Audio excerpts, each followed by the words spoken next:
We are live. Happy Friday, everybody. I am Old New Dude, and he is. Richard York, Asher's Trueborn son.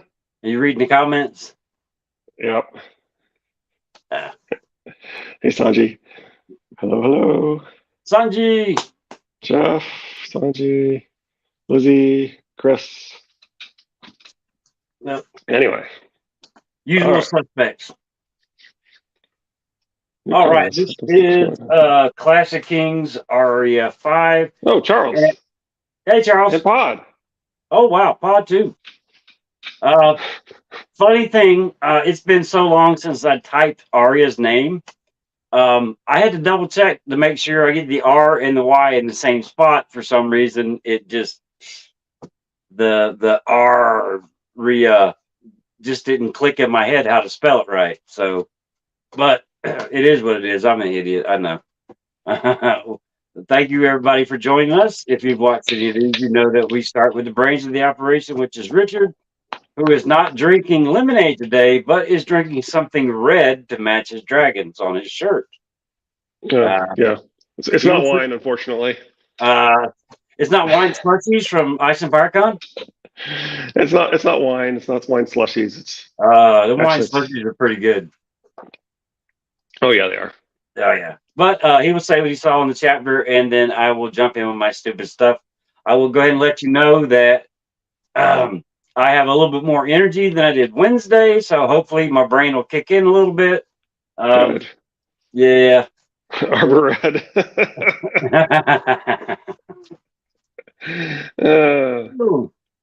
All right. Class 64, Arya 10, The Escape. I didn't actually throw out anything on this though. We're gonna read the whole chapter, and it's pretty long, so I probably ought to get going.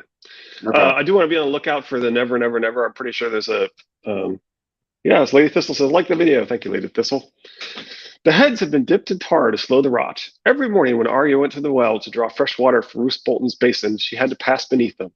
They faced outwards, so she never saw their faces, but she liked to pretend that one of them was Joffrey's.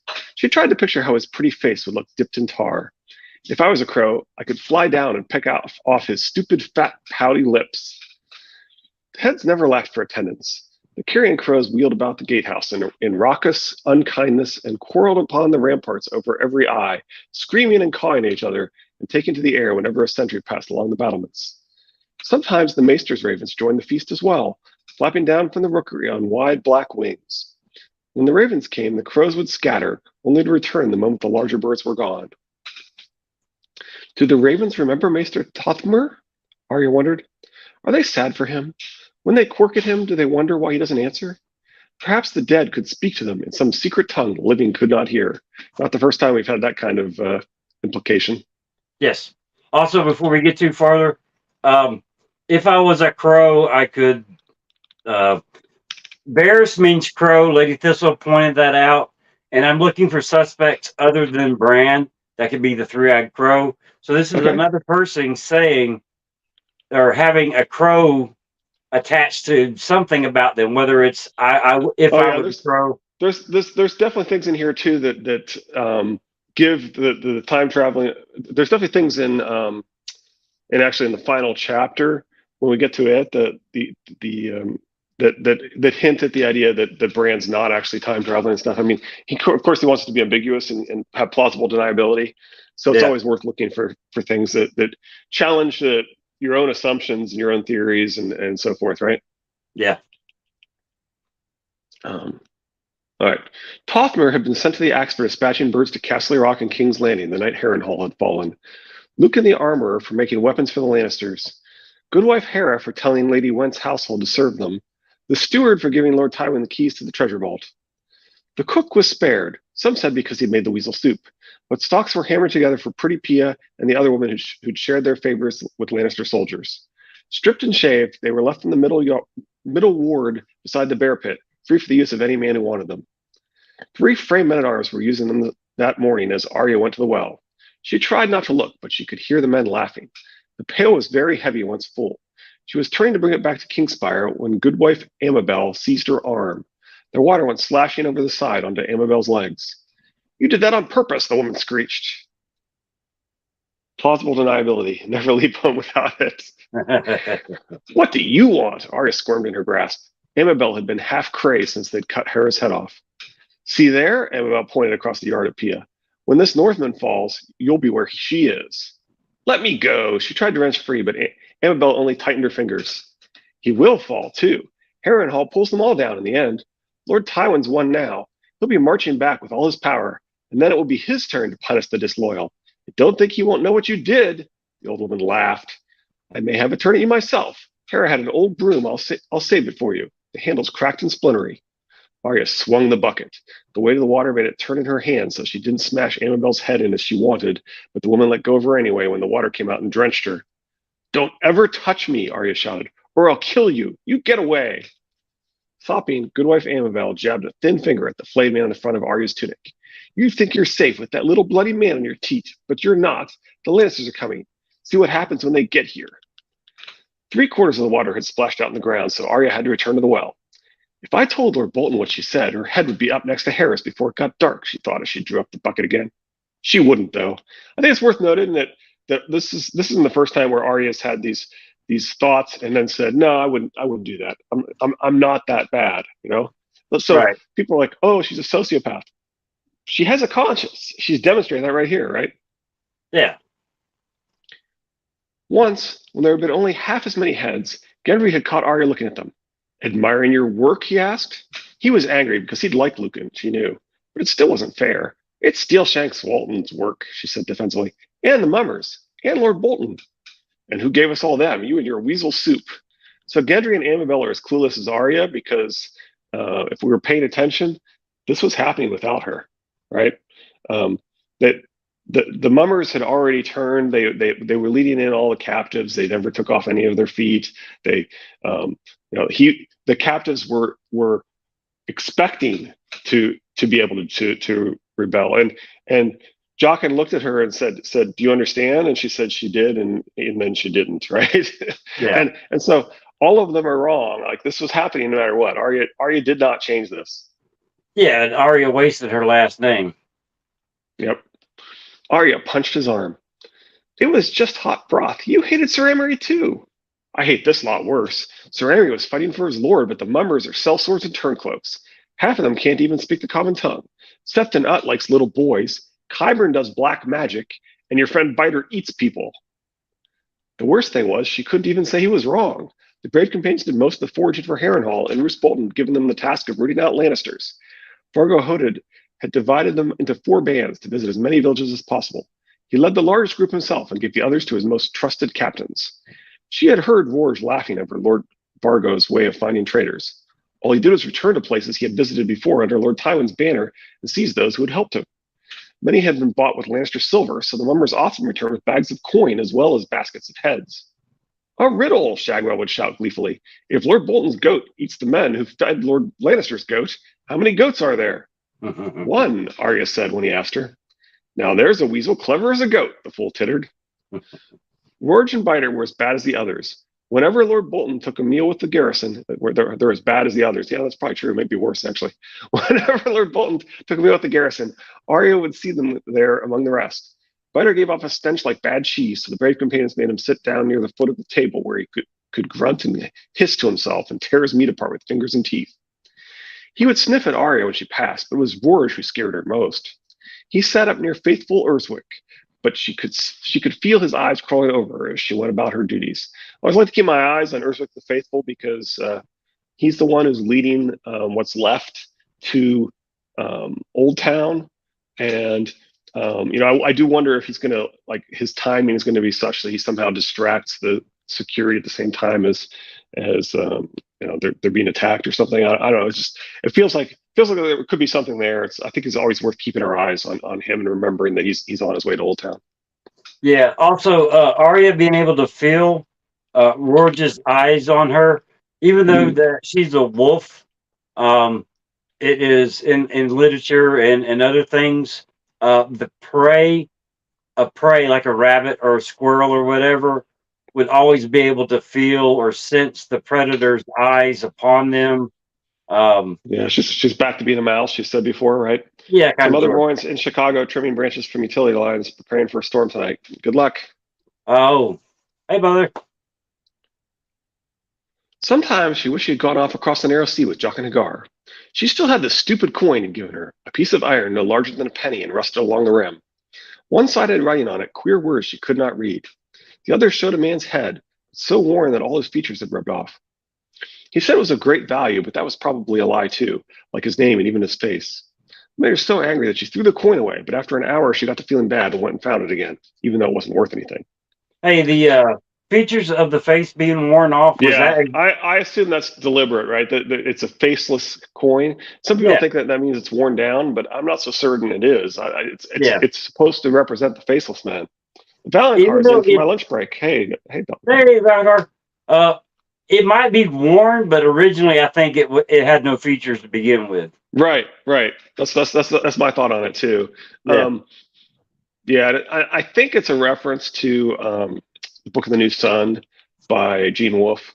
I probably talked about Gene Wolfe before. So his if you look at early surveys before things like Harry Potter came, Oh.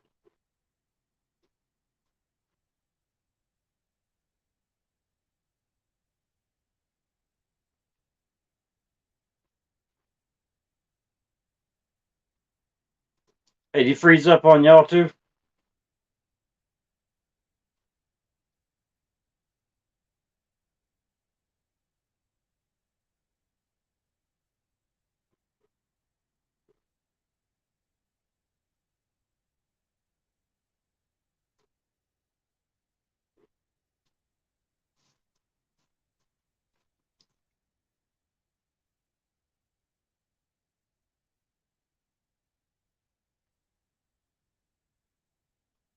Hey, Richard, if you can hear me, you might want to drop out and come back in.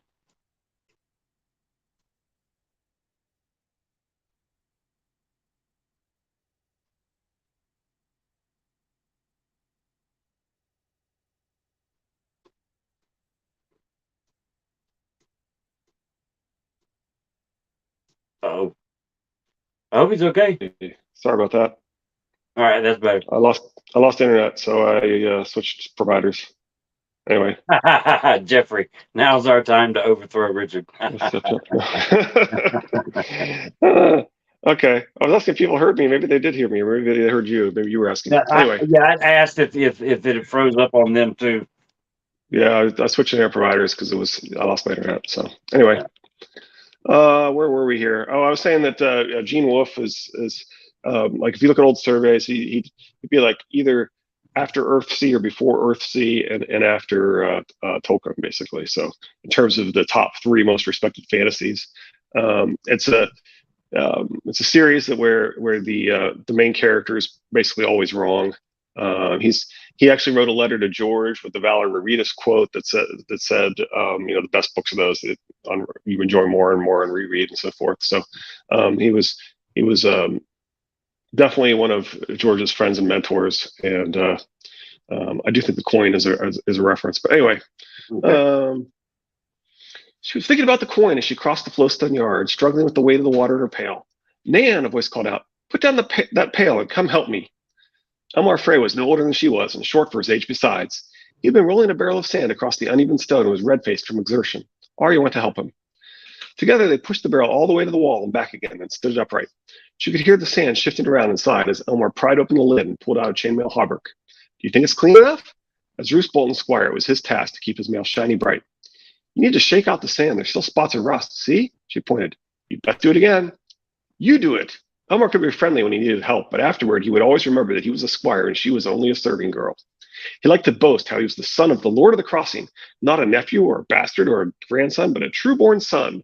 And on account of that, he was going to marry a princess. Arya didn't care about his precious princess, didn't like him giving her commands. I have to bring my lord water for his basin. He's in his bedchamber being leeched. Not the regular black leeches, but the big pale ones. We care, Arya. Now I didn't she's, know. she's actually disguising her accent. What's that? She's disguising her accent. She's saying, I have to bring my lord water for his basin. Oh, I didn't catch that. Yeah. Now, Anyway, I'm not a connoisseur of leeches, but are there actually pale leeches, I don't know.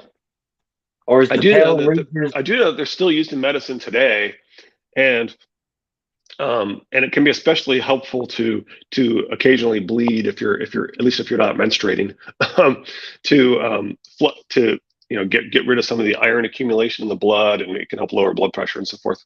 Now, if there is no such thing as pale leeches, or even if there is the pale leeches possibly a nod to bolt on?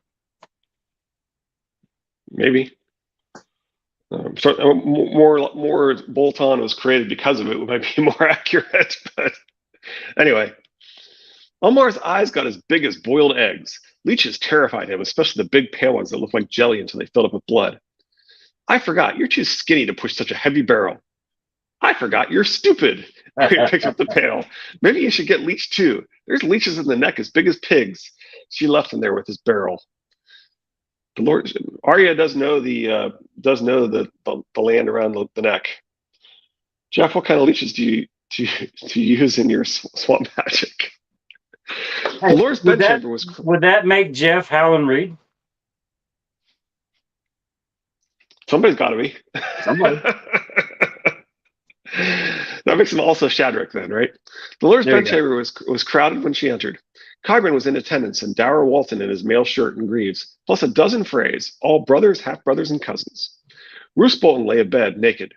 Leeches clung to the inside of his arms and legs and dotted his pallid chest, long translucent things that turned a glistening pink as they fed. Bolton paid them no more mind than did Arya. We must not allow Lord Tywin to trap us here at Harrenhal, Sir Aenys Frey was saying as Arya filled the wash basin. A gray-stooped giant of a man with watery red eyes and huge gnarled hands, Sir Aenys had brought 1,500 Frey swords south to Harrenhal. Yet it often seemed as if he were helpless to command even his own brothers. The castle is so large it requires an army to hold it, and once surrounded, we cannot feed an army, nor can we hope to lay in sufficient supplies. The country is ash, the villages given over to wolves, the harvest burnt or stolen. Autumn is on us, yet there is no food in store and none being planted. We live on forage, and if the Lannisters deny that to us, we will be down to rats and shoe leather in a moon's turn. Hey, on the bolt-on thing, the Mhm. pale leeches turning pink means that the blood was red, correct, and not Yeah, I black. think so. Okay, so that's not it's a mark against bolt-on. Okay, good idea. I don't remember the who exactly Sir Aenys Frey's mother is, but might be interesting to check on that. Anyway,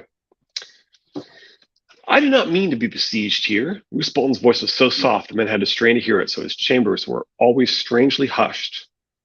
What then? Demanded Sir Jared Frey, who was lean, balding, and pockmarked. Is Edmure Tully so drunk on his victory that he thinks to give Lord Tywin battle in the open field? If he does, he'll beat them, Arya thought. He'll beat them as he did on the Red Fork. You'll see. Unnoticed, she went to stand by Qyburn. Lord Tywin is many leagues from here, Bolton said calmly. He has many matters yet to settle at King's Landing. He will not march on Harrenhal for some time. I am reminded that there's a theory that Bolton is actually referred to multiple times. Ask Finch. Yeah. Good question. Lady Thistle, you want to weigh in? Anyway, so he's often referred to as a commander, a battle commander. There's one point where he literally screams, and it's right near the time when he says stop this madness. So the implication is that the stop this madness is booming. He may even say booming at that point. So anyway, the point is he's usually soft, but he doesn't have to be. Sir Aenys shook his head stubbornly.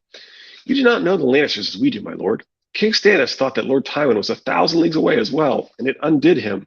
The pale man in the bed smiled faintly as the leeches nursed of his blood. I am not a man to be undone, sir. Even if Riverrun marshals all its strength and the young wolf wins back from the west, how can we hope to match the numbers Lord Tywin can send against us? When he comes, he will come with far more power than he commanded on the Green Fork. Highgarden has joined itself to Joffrey's cause, I remind you. I had not forgotten. I have been Lord Tywin's captive once, said Sir Hostine, a husky man with a square face who was said to be the strongest of the Freys. I have no wish to enjoy Lannister hospitality again. Now, that Hostine might be even more interested to check on is why is he so strong. But the reason I was mentioning it on Aenys was that he kind of sounded Dornish, right? They talked about him having large hands and stuff, so it kind of reminded me of some of the Dornish characters. Anyway. Right. Also, the guy that's the last one was a captive, but apparently he didn't lose any weight as a captive.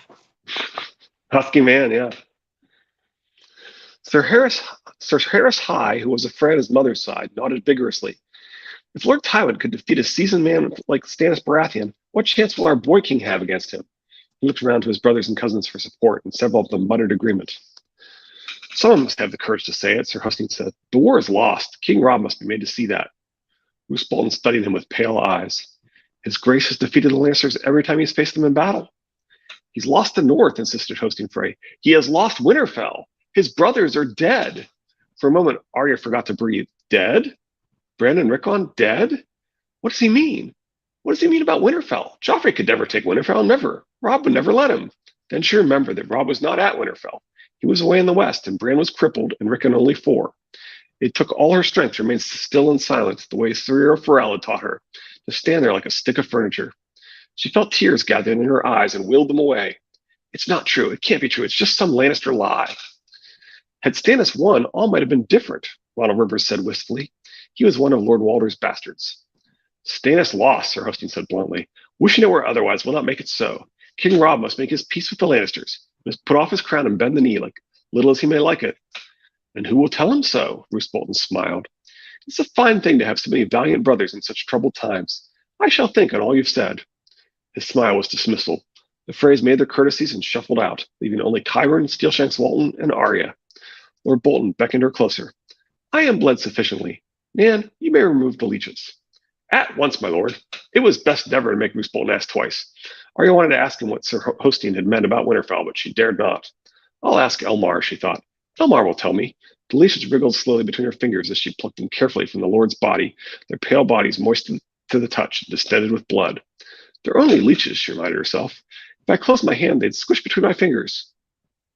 There's a letter from your lady wife. Qyburn pulled a roll of parchment from his sleeve. Though he wore maester's robes, there was no chain about his neck. It was whispered that he had lost it for dabbling in necromancy. You may read it, Bolton said. The Lady Wanda wrote from the twins almost every day, but all the letters were the same. I pray for your morn, noon, and night, my sweet lord, she wrote, and count the days until you share my bed again. Return to me soon, and I will give you many true-born sons to take the place of your dear Domeric and rule the Dreadfort after you. Arya pictured a plump pink baby in a cradle covered with plump pink leeches. She brought Lord Bolton a damp washcloth to wipe down his soft, hairless body. I will send a letter of my own, he told the one-time maester. To the Lady Walda? To Sir Helman Tallhart. A rider from Sir Helman had come 2 days past. Tallhart men had taken the castle of the Dairies, accepting the surrender of its Lannister garrison after a brief siege. Tell him to put the captives to the sword and the castle to the torch by command of the king. Then he is to join forces with Robert Glover and strike east toward Duskendale. Those are rich lands and hardly touched by the fighting. It is time they had a taste. Glover has lost a castle, and Tallhart his son. Let them take their vengeance on Duskendale. I shall prepare the message for your seal, my lord. So this is obviously not something Robb would be ordering. No. Arya was glad to hear that the castle of the Dairies would be burned. That was where they brought her when she'd been caught after her fight with Joffrey, and where the queen had made her father kill Sansa's wolf. It deserves to burn. She wished that Robert Glover and Sir Helman Tallhart would come back to Harrenhal, though. They'd marched too quickly before she'd even been able to decide whether to trust them with her secret. I will hunt today, Roose Bolton announced as Qyburn helped him into a quilted jerkin. Is it safe, my lord? Qyburn asked. Only 3 days past, Septon Ut's men were attacked by wolves. They came right into his camp, not 5 yards from the fire, and killed 2 horses. It is wolves I mean to hunt. I can scarcely sleep at night for the howling. Bolton buckled on his belt, adjusting the hang of sword and dagger.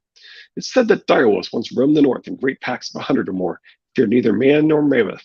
That was long ago and in another land. It is queer to see the common wolves of the south so bold. Voice lady. Well, I'm behind on the video, not live.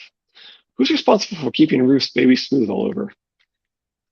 That's a good question of why is he baby smooth? Why has he lost his hair? Yeah, I don't know.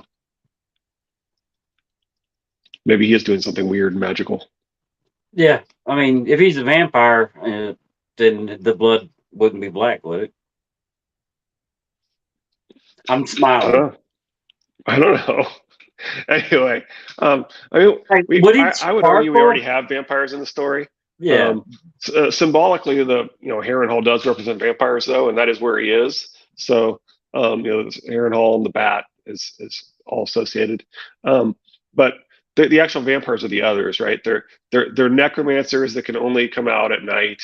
And anyway, Well, as long as Roose Bolton doesn't sparkle when he gets out into the sunlight. arg. Anyway, yeah, of course, this is symbolic that he's hunting wolves. Terrible times breed terrible things, my lord. Bolton showed his teeth in something that might have been a smile. Are these times so terrible, maester? Summer has gone and there are 4 kings in the realm. 1 king may be terrible, but 4? He shrugged. Nan, my fur cloak. She brought it to him. My chambers will be clean and orderly upon my return, he told her as she fastened it. And tend to Lady Walda's letter. As you say, my lord. Why no sparkles? With the pink cloak, he'd be so pretty. The Lord and Maester swept in the room, giving her not so much as a backward glance. When they were gone, Arya took the letter and carried it to the hearth, stirring the logs with a poker to wake the flames anew. She watched the parchment twist, blacken, and flare up. If the Lannisters hurt Bran and Rickon, Robb will kill them, every one. He'll never bend the knee. Never, never, never. There it is. He's not afraid of any of them. Curls of ash floated up the chimney. Arya squatted beside the fire, watching them rise through a veil of hot tears. If Winterfell's truly gone, is this my home now? Am I still Arya, or only Nan, the serving girl, for forever and forever and forever? So that could be a reference to King Lear. I do think that it's quite possible that he originally intended Arya to be a tragic figure like Dany, and that this may have been a seed that he planted that is not actually going to grow. We got confirmation that Kyber in practice knows black dark magic. Makes sense. He's there with Bolton. Yeah, that's right. Oh yeah, so we have a guy who's obsessed with sucking blood, and a guy who is a necromancer. Yeah, that's a good point. At the location associated with vampires. Lady Thistle, this is the skin of a killer. Walda. I was going to All say right. that. I can't remember what I was going to say now. We were talking about the Never, Never, Never. Oh, well, I mean, yeah, go ahead. Which could be a King Lear reference. It could also potentially be a Edgar Allan Poe thing too, right? The Raven. Yeah. Well, I mean, he does that throughout the story with different people, from Mormont's Raven to Arya to, I mean, it's not every chapter that it happens, but it happens quite a bit throughout all the books that you get but that. I'm specifically referring to Never, Never, Never, right? Yeah. She spent the next few hours tending to the Lord's chambers. She swept out the old rushes and scattered fresh, sweet-smelling ones, laid a fresh fire in the hearth, changed the linens and fluffed the feather bed, emptied the changer pots down the privy shaft and scrubbed them out, carried an armload of soiled clothing to the washerwoman, and brought up a bowl of crisp autumn pears from the kitchen. When she was done with the bedchamber, she went down half a flight of stairs to do the same in the great solar, a spare drafty room as large as the halls of many a smaller castle. The candles were down to stubs, so Arya changed them out. Under the windows was a huge oaken table where the Lord wrote his letters. She stacked the books, changed the candles, put the quills and inks and sealing wax in order. A large, ragged sheepskin was tossed across the papers. Arya had started to roll it up when the colors caught her eye. The blue of lakes and rivers, the red dots where castles and cities could be found, the green of woods. She spread it out instead. The lands of the Trident, said the ornate script beneath the map. The drawing showed everything from the neck to the Blackwater Rush. There's Harrenhal at the top of the big lake, she realized. But where is Riverrun? Then she saw. It's not so far. The afternoon was still young by the time she was done, so Arya took herself off to the Godswood. Her duties were lighter as Lord Bolton's cupbearer than they had been under Weiss or even Pinkeye, but they required dressing like a page and washing more than she liked. The hunt would not return for hours, so she had a little time for her needlework. She slashed at birch leaves till the splintery point of the broken broomstick was green and sticky. Sir Gregor, she breathed. Dunson, Polliver, Raff the Sweetling. She spun and leapt and balanced on the balls of her feet, darting this way and that, knocking pine cones flying. The Tickler, she called out one time. The Hound, the next. Sir Ilan, Sir Marin, Queen Circe. The bole of an oak loomed before her, and she lunged to drive her point through it, grunting, Joffrey, Joffrey, Joffrey. Her arms and legs were dappled by sunlight and the shadow of leaves. A sheen of sweat covered her skin by the time she paused. The heel of her right foot was bloody where she'd skinned it, so she stood one-legged before the heart tree and raised her sword in salute. Valar Margulis, she told the old gods of the north. She liked how the words sounded when she said them. So one thing that's kind of interesting to me is that, well, first off, I should say that LML would comment on this being child of the forest symbolism, being dappled and so forth. But it's kind of weird that she doesn't know the words Valar Morghulis, because later on she's going to be, and it's basically retcon, I guess, but later on she's going to be taught all the languages of pretty much everywhere. And she's going to mention that because she's fluent in High Valyrian, that it's no big deal for her to pick up some of these other languages because she already knew High Valyrian. So it's a little weird that she doesn't know Valar Morghulis, that she already knows High Valyrian later. But when did she taught High Valyrian? Well, she specifically said that she'd already learned High Valyrian before she came to the house in Black and White. Oh, okay. I don't remember saying that. Okay. I'm pretty sure if you go back and look at when she learned, or maybe what she's saying is they taught her High Valyrian first, and then it was easy for her to pick up. That's possible. That would make more sense. Yeah, okay, let's go with that. Yeah, let's go with that. As Arya crossed the yard of the bathhouse, she spied a raven circling down toward the rookery and wondered where it had come from and what message it carried. Might be it's from Robb, come to say it wasn't true about Bran Rickon. She chewed on her lip, hoping, if I had wings, I could fly back to Winterfell and see for myself. If it was true, I'd just fly away, fly up past the moon and the shining stars, and see all the things in Old Nan's stories, dragons and sea monsters and the Titan of Braavos. Maybe I wouldn't ever fly back unless I wanted to. Careful what you wish for. Yeah.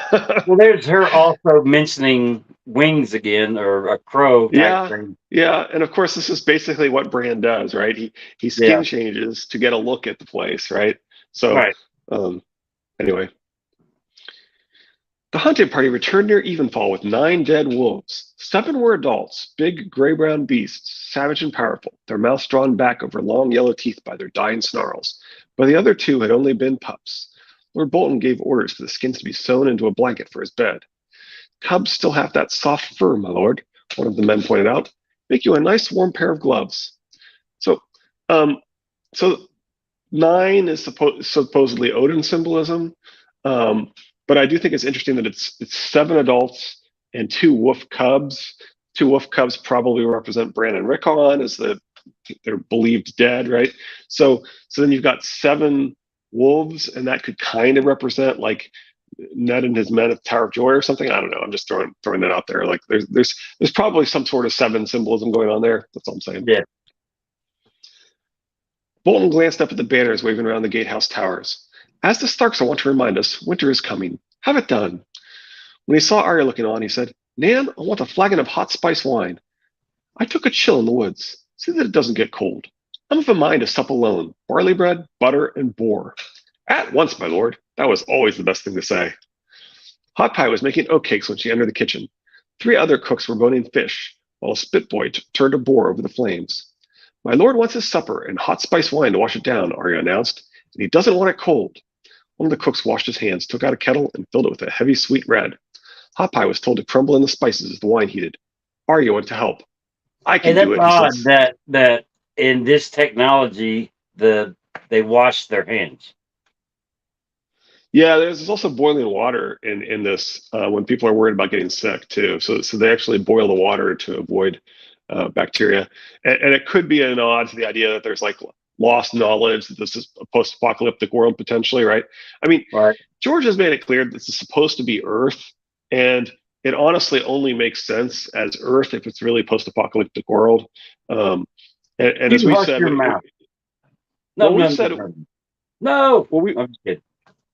we've said before, right? It doesn't change the story at all, right? No. There's references all over the place to different stories. There's references to like Snuffleupagus and Big Bird, and so the idea that it's certainly the Three Stooges, like the idea that it's going to somehow ruin the story if he has a nod to I don't know, his own works or you see the Statue of Liberty on the beach. What's that? You see a Statue of Liberty on the beach?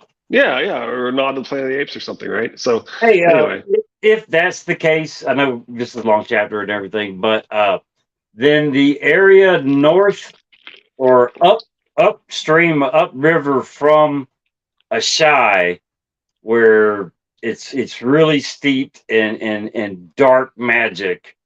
Uh, I've always that thought it could be radiation. yeah. Yep, yep. I can do it, he said sullenly. I don't need you to show me how to spice wine. He hates me too, or else he's scared of me. She backed away more sad than angry. When the food was ready, the cooks covered it with a silver cover and wrapped the flagon in a thick towel to keep it warm. Dusk was settling outside. On the walls, the crows muttered around their heads like courtiers around a king. One of the guards held the door to Kingspire. Hope that's not weasel soup, he jested. Bruce Bolton was seated by the hearth, reading from a thick leather-bound book when she entered. Light some candles, he commanded her as he turned a page. It grows gloomy in here. She placed the food at his elbow and did as he bid her, filling the room with flickering light and the scent of cloves. Bolton turned a few more pages with his finger, then closed the book and placed it carefully in the fire. He watched the flames consume it, pale eyes shining with reflected light. The old dry leather went up with a whoosh, and the yellow pages stirred as they burned, as if some ghost were reading them. We'll have no further need of you tonight, he said, never looking at her.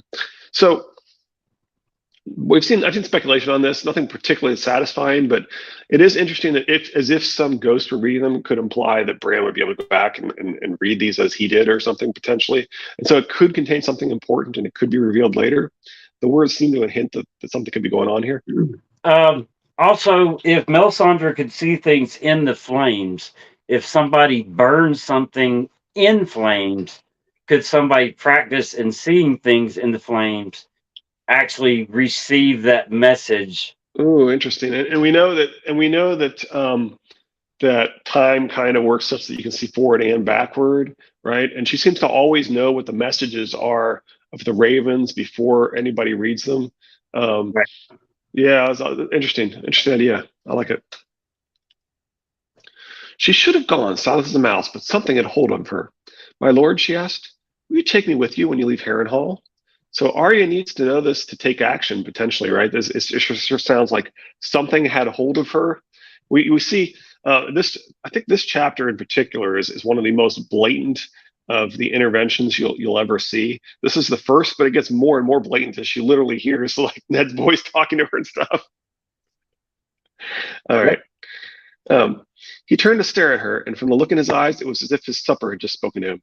Did I give you leave to question me, Nan?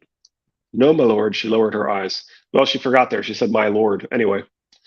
Well, she's been saying "my lord" in front of him this whole chapter. The only time, yeah, it's weird that it's when she's so she seems to adopt the accent of who she's with, which is probably true of Arya, right? She's been doing this her whole life of hanging out with the commoners and polite society and knowing how to fit in with both. And so it kind of makes sense. It's kind of her. She already had this skill set. Yeah. I also think it's interesting to note that when she's practicing, it sounds like she's pretty freaking impressive. Like Syrio has given her drills designed to help her continue to grow, and right. she seems like she's pretty freaking good already. People act like it was like out of left field that the show had her become a great sword fighter, but I don't think it is. I think the idea is that he's told her how to improve.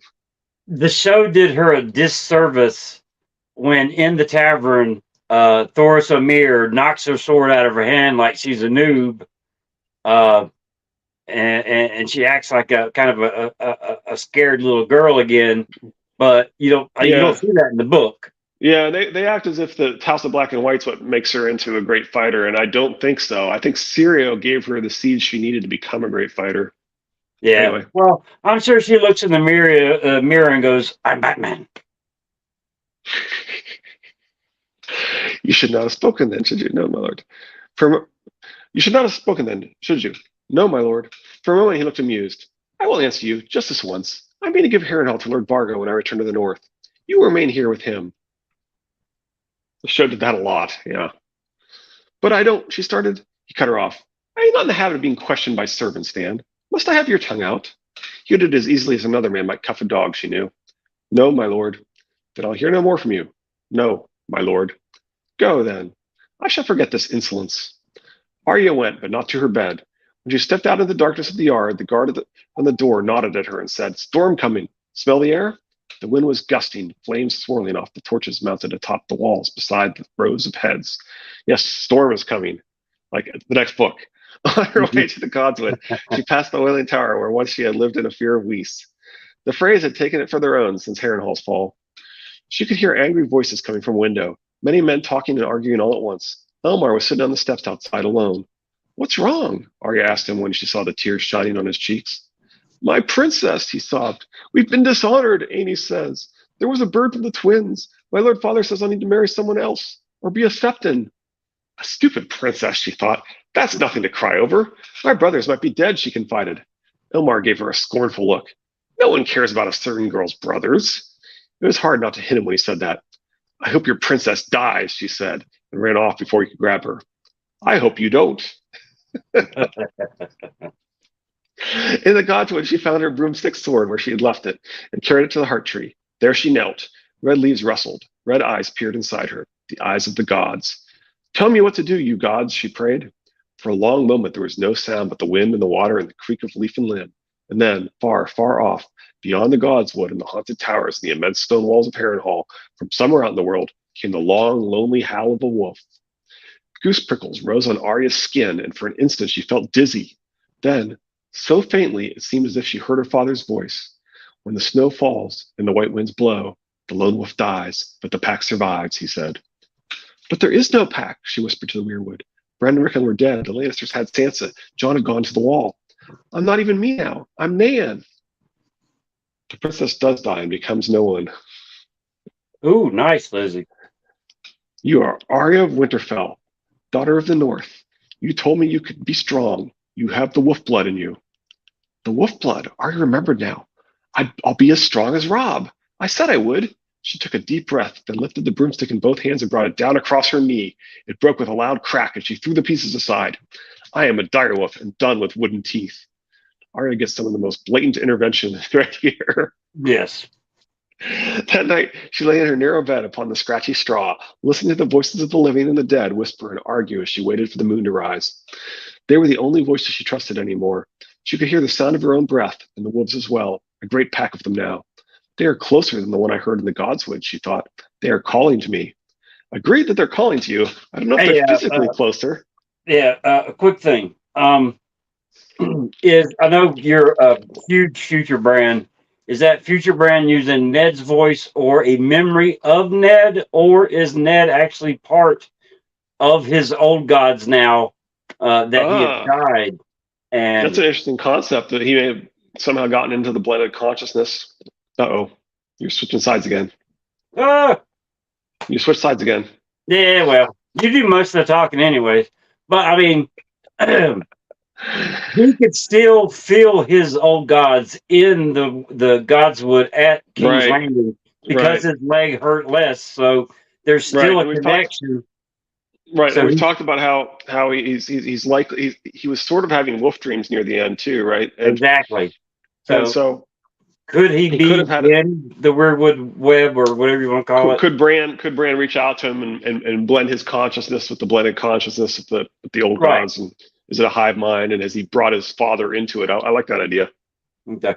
Yay. I have my moments. Yeah, I like it. Finally, she slipped from under the blanket, wriggled into a tunic, and padded barefoot down the stairs. Roose Bolton was a cautious man, and the entrance to Kingspire was guarded day and night, so she had to slip out of a narrow cellar window. The yard was still, the great castle lost in haunted dreams. Above, the wind keened through the Wailing Tower. At the forge, she found the fires extinguished and the doors closed and barred. She crept in a window as she had once before. Gendry shared a mattress with two other apprentice smiths. She crouched in the loft for a long time before her eyes adjusted enough for her to be sure that he was the one on the end. Then she put a hand over his mouth and pinched him. His eyes opened. He could not have been very deeply asleep. Please, she whispered. She took her hand off his mouth and pointed. For a moment, she did not think he understood, but then he slid out from under the blankets. Naked, he padded across the room, shrugged into a loose rough-spun tunic, and climbed down from the loft after her. The other sleepers did not stir. What do you want now? Gendry said in a low, angry voice. The Starks are the werewolves of the story. Arya was there with vampire and necromancer who makes Frankenstein's monster. Yeah. A sword. Black Thumb keeps all the blades locked up. I told you that 100 times. Is this for Lord Leech? For me? Break the lock with your hammer. They'll break my hand, he grumbled, or worse. Not if you run off with me. Run, and they'll catch you and kill you. They'll do you worse. Lord Bolton is giving Harrenhal to the bloody mummers. He told me so. Gendry pushed black hair out of his eyes. So? She looked right at him, fearless. So, when Vargo hoots the Lord, he's going to cut off the feet of all the servants to keep them from running away. The Smiths, too. That's only a story, he said scornfully. No, it's true. I heard Lord Vargo say so, she lied. He's going to cut one foot off everyone, the left one. Go to the kitchens and wake Hot Pie. He'll do what you say. We'll eat bread or oatcakes or something. You get the swords and I'll do the horses. We'll meet near the postern in the east wall behind the Tower of Ghosts. No one ever comes there. I know that gate. It's guarded, same as the rest. So, you won't forget the swords? I never said I'd come. No, but if you do, you won't forget the swords. He frowned. No, he said at last. I guess I won't. Arya re-entered Kingspire the same way she had left it, and stole up the winding steps, listening for footfalls. In her cell, she stripped to the skin and dressed herself carefully in 2 layers of small clothes, warm stockings, and her cleanest tunic. It was Lord Bolton's livery. On the breast was sewn his sigil, the flayed man of the Dreadfort. She tied her shoes, threw a wool cloak over her skinny shoulders, and knotted it under her throat. Quiet as a shadow, she moved back down the stairs. Outside the Lord Solar, she paused to listen at the door, easing it open slowly when she heard only silence. The sheepskin map was on the table beside the remains of Lord Bolton's supper. She rolled it up tight and thrust it through her belt. He left his dagger on the table as well, so she took that too, just in case Gendry lost his courage. A horse neighed softly as she slipped into the darkened stables. The grooms were all asleep. She prodded one with her toe until he sat up groggily and said, what? Lord Bolton requires 3 horses saddled and bridled. The boy got to his feet, pushing straw from his hair. What? At this hour? Horses, you say? He blinked at the sigil on her tunic. What does he want horses for in the dark? Lord Bolton is not in the habit of being questioned by servants. She crossed her arms. The stable boy was still looking at the flayed man. He knew what it meant. 3, you say? 1, 2, 3. Hunting horses, fast and surefoot. Arya helped him with the bridles and saddles so he would not need to wake any of the others. She hoped it would not hurt him afterwards, but she knew they probably would. Leading the horses across the castle was the worst part. She stayed in the shadow of the curtain wall whenever she could, so the sentries walking their rounds on the ramparts above would have needed to look almost straight down to see her. If they do, what of it? I'm my lord's own cupbearer. It was a chill, dank autumn night. Clouds were blowing in from the west, hiding the stars, and the whaling tower screamed mournfully at every gust of wind. It smells like rain. I did not know whether that would be good or bad for their escape. So we definitely over and over get this whole clouds are hiding the stars kind of symbolism, right? Which seems to be a reference to the concept of the long night and the nuclear winter kind of thing, right? Right. Also, it just seems to be the perfect weather for her escape. So it's still hidden fingers. Somebody's able to control the weather, just like Melisandre. Not saying Melisandre's doing this, but somebody and that parallels with Chet not getting the weather he needs. Exactly. No one saw her, and she saw no one.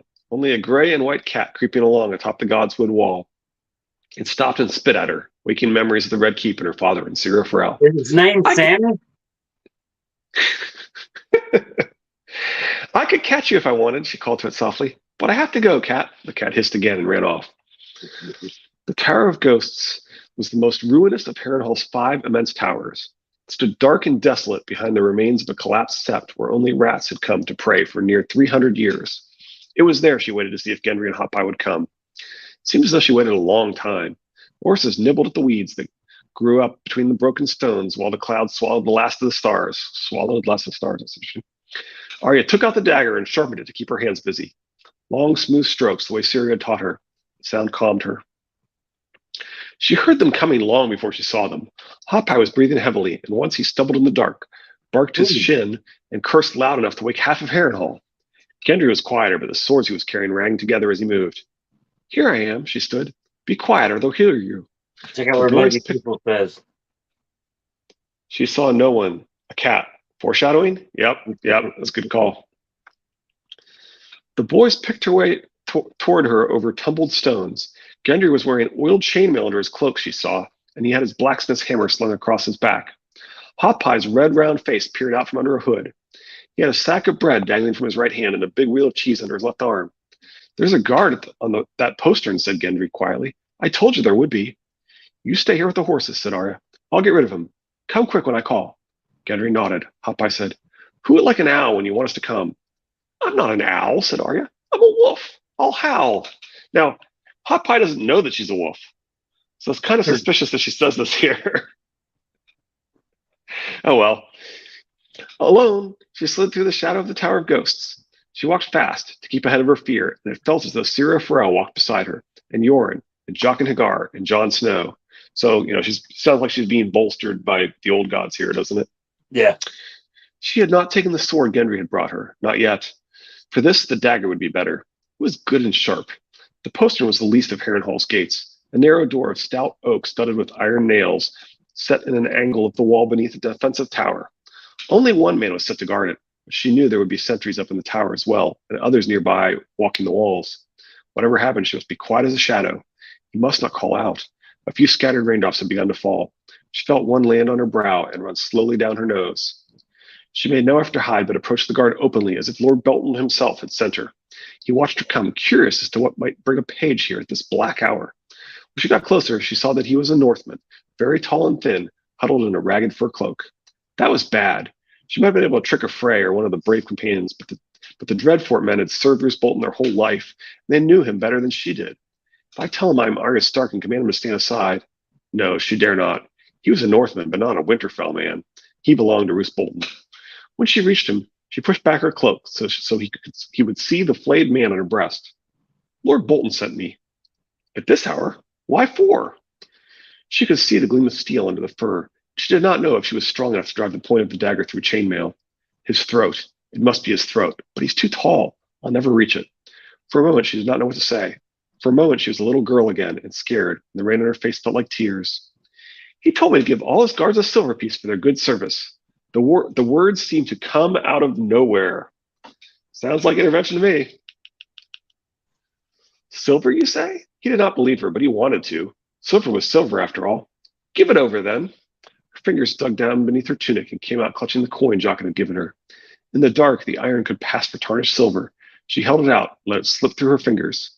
Cursing her softly, the man went to a knee to grope for the coin in the dirt, and there was his neck, right in front of her. Arya slid her dagger out and drew it across his throat as smooth as summer silk. His blood covered her hands in a hot gush. She tried to shout, but there was blood in his mouth as well. He tried to shout, sorry. Yeah. Father Margulis, she whispered as he died. When he stopped moving, she picked up the coin. Outside the walls of Harrenhal, a wolf howled long and loud. She lifted the bar, set it aside, and pulled open the heavy oak door. By the time Hot Pie and Gendry came up with the horses, the rain was falling hard. She didn't have to signal because the wolf did it for her. There you go. You killed him, Hot Pie gasped. What did you think I would do? Her fingers were sticky with blood, and the smell was making her mare skittish. It's no matter, she thought, swinging up into the saddle. The rain will wash them clean again. Sounds very Lady Macbeth to me. I never caught the fact that she didn't howl, that it was Nymeria. Yeah, Nymeria is the one that howled. Or you could argue that she did. You could argue that she did and that they're one and the same, right? Yeah. That is the coolest thing in this whole chapter. And there's a lot in this chapter. There's so much, there's a lot in this chapter. He's taking it up a notch. The other stuff I had noticed before, that one right there, I did not catch. And when I don't catch something, I get pissed off at myself. But I love finding out something that I didn't catch. And that was maybe it's her. Awesome. Maybe it's her. Maybe it actually is her. Outside the walls of Harrenhal, a wolf howled long and loud. No, you're right. She's still inside. She hasn't even lifted the bar yet. Yep. Yeah. Can't be her. Yeah. Well, unless it's her warging Nymeria, but otherwise it can't be her. Well, I mean, I don't think it's her. I just think that her connection is so strong to Nymeria that they are of a single mind. Yep. Holy crap. Yeah, she hasn't even lifted the bar yet. Yep. She's still inside. Okay. This is why I love this. Even if it's a chapter and we don't get a whole lot out of it, and we go to the next one. I've never really gone looking for some of these things too, right? There's so many things that we started talking about and looking for. Oh, there's one other thing I wanted to mention. Goosebumps. That There's one thing I texted you, which was the Coconut God, who was one of the first people to really point out on Reddit that no, there's actually a very logical interpretation of Fire and Blood that says that Rhaenyra's kids are trueborn, right? Um, Mhm. which is that the most reliable of the historians is the one who specifically is 100% certain that there was no signs of any romantic relationship. He's 100% certain they were trueborn. He thinks that basically they look like they should, and so forth, right? Right. Um, and and then we're being deliberately misled to imply that that's not the case, and so I think multiple interpretations are valid. That's the whole point. It's ambiguous. Yeah. um, and that's what and when we come up with these interpretations, same thing, right? I'm not saying that that's the one and only true interpretation. When I say I like it, that interpretation, I'm saying it's an interpretation that I like. I might still like the alternative interpretation, but Yeah. it's interesting. It's at least interesting to me, right? It's an interesting interpretation I think is worth contemplating and including in your thoughts. Yeah. By the way, the Coconut God had one of the things the Coconut God might be better known for is actually the Exodus theory, which is basically that John is Noah, Nymeria, whatever you want to say. He's leading the people on an exodus to the east, right? That there's actually foreshadowing of him getting the wildlings and fleeing to Essos. Ooh. So he talks through that. Okay. I think I sent you a link. I think I texted Yeah, you a link. that one I haven't. Yeah, you sent me the link. I haven't gotten to that one yet. So anyway, it's the same guy who was basically making a really convincing argument that it's a valid interpretation that Rhaenyra's kids are trueborn. Yeah. My goal this weekend is to go back and Eldrick Stoneskin, start at video 1 and then go all the way through again and then get the new one.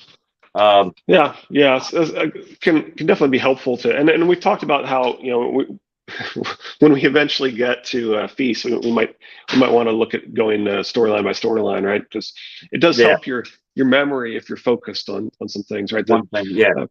Close the door and come here, Girls Gone Canon kind of approach of I like the whole storyline rather than just one point of view. Yeah. So anyway. Well, I mean, that'll give me the most of Jamie. Doing the Jamie, Cersei, and Brienne portion. Yeah, it's pretty cool to read through that. Oh, crap! What was it? The last Flash movie. It was one of the sections that I skipped because the movie sucked so bad. It on YouTube, it kicked up a little short, and for some reason I hit the short. It might be divine intervention, hidden fingers. Even though I hated the movie, I hit the short, and as it's showing the Flash, which I'm not going to say anything about the movie because you haven't seen it, but they're running down the road, incredibly happy about being able to be that fast, and they take something from a bystander's mouth, and they keep on running. I think a piece of pizza or something like that. It is Jamie. It is Nikolai. And you don't catch it the first time through, but you go back to the guy and he's looking at his hand like he's looking at his hand and makes a face. And it is his right hand that Jamie Lannister is looking at his hand in a movie and making one of those shock face. Interesting. Yeah. Okay. Yeah. It took me. I watched it 3 times. Okay, I'm not gonna lie. So Pod's says they're doing the opposite, right? They're doing the feast dance thing. But see, the thing with the Combined Arena is it can be interesting to try and pair up chapters that have the same. And that's one of the advantages of going in published order too is that the chapters are arranged to try and do some echoes next to each other and so forth. And so you certainly got benefits of doing things different ways. But I kind of like to do the storyline version, which means that you go a long time without any person, right? Anybody, there's a gap, right? So one of the advantages why don't we leave it? Won't we leave it up to our dedicated watchers how they would prefer us to go? Okay, fair enough. Would they like storyline? Would they like the way it is released? I mean, it doesn't matter to me. Do a YouTube poll. Yeah, a reread is a reread for me. It doesn't matter. Yeah, we'll go whatever order. We'll make it work. I mean, leave it up to to the fans. I mean, right now we got 9 on. We had 11 earlier. The people that sit here and watch us and talk to us and book club members and all that, give them opportunity to voice what they want. And then, as Yeah, well, always, we got a ways to go anyway. People can weigh in over time. yeah. We're finishing up the second book. We're talking about the fourth. And we are at an hour and 3 seconds. That's long All for right. us. Yeah, it's Okay. time to wrap up. It is next Monday. I cannot do a video. This is the relaunch of trying to get my building out to the land. Because last time they had the power company there, we couldn't get it on, so I wasted a day. Well, they're coming out at the same time from 11 to 1 o'clock, sometime in there. So I will not be able to do Monday. The cheerocracy. We are crashing. We are crashing. I forget the name of the movie. Cheer Camp or something like that. Never mind. Anyway. Yeah. So Wednesday will be Sansa 8, the Magic Hairnet. Yes. Oh, I cannot wait. After watching some of the other videos out there about this chapter on who's actually trying to kill who, I cannot wait for this reread. I've actually been looking forward to this one for a couple of weeks now because I knew it was coming up, and I'm extremely happy. I'm sad I got to wait till Wednesday, but I'm happy it's coming up. As always, on Friday, we tell everybody to please have a safe and fun weekend. We've had some bad thunderstorms here, but we got some clear weather over the weekend. Yes. And I know there's still bad weather out there, so everybody please just take care of yourselves. We will see you on Wednesday, next week's hump day, which I forgot to call this week's Wednesday hump day. So, oh well. And y'all take care. Thank you again so much for joining us. We appreciate it. As always, Richard, I love these rereads with you. Just like the wolf howling. Yeah, you catch things that I missed, and Lady Thistle points them out all the time. Things I missed, every pod, all of them. The more people we have talking, the more things that don't get missed. Everybody catches something. Absolutely. It is awesome. Thank you. Have a good one. Have a good weekend, Richard. Bye. Bye, Charles. Bye.